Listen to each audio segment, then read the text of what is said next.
So let's get into what they decided on and what comes next.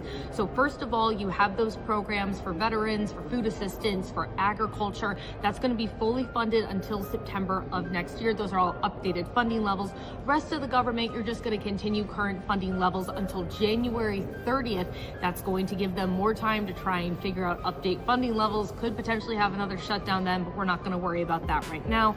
The government shutdown is finally over, but after all the missed paychecks, the food shortages, and the nationwide stress, the real question is, what did anyone actually gain? Other big thing, federal employees who would have otherwise been fired at the end of this shutdown, they're going to be able to keep their jobs, and all federal employees are going to get back pay that they did not get during this shutdown.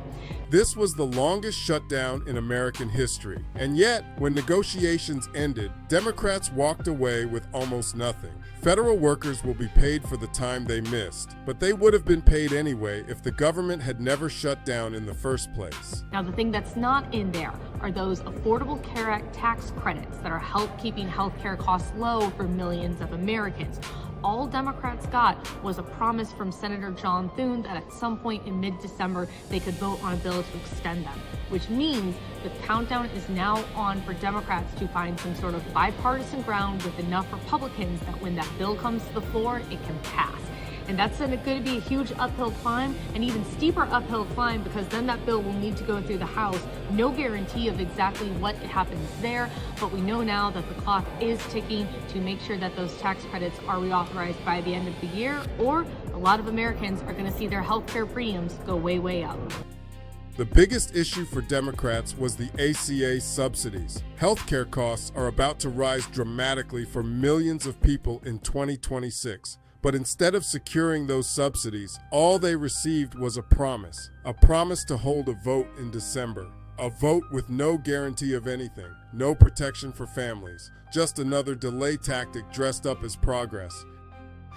I just want to apologize to any Americans who are out there who still have flight cancellations or delays today. I want to apologize to the many American families who were made to go hungry over the last several weeks, our troops and other federal employees who are wondering where their next paycheck would come from. All of that's on the Democrats. It's like standing up to a bully who steals your lunch money. You finally work up the courage to say something, and the bully's response is, "Keep giving me your lunch money until Christmas, and then maybe I'll think about stopping."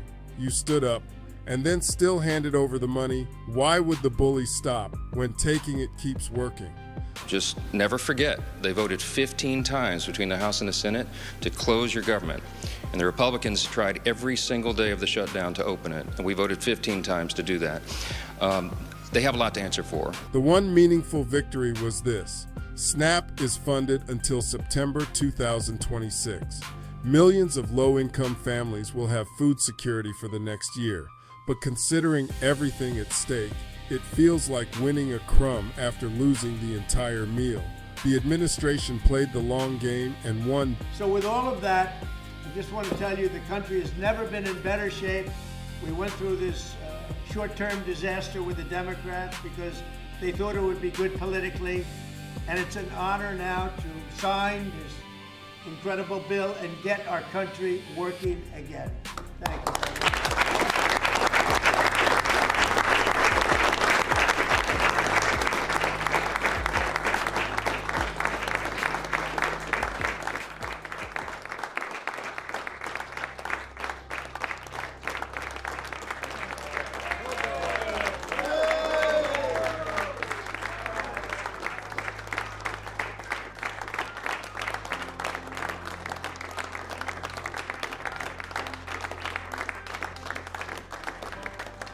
Democrats made a stand, then sat back down. And once again, the working class, the people holding this country together, are left with empty promises and full frustration. So yes, the government reopened, but justice is still shut down. This is Dale, the Seer of Social Change, and I'm reminding you, don't confuse survival with victory.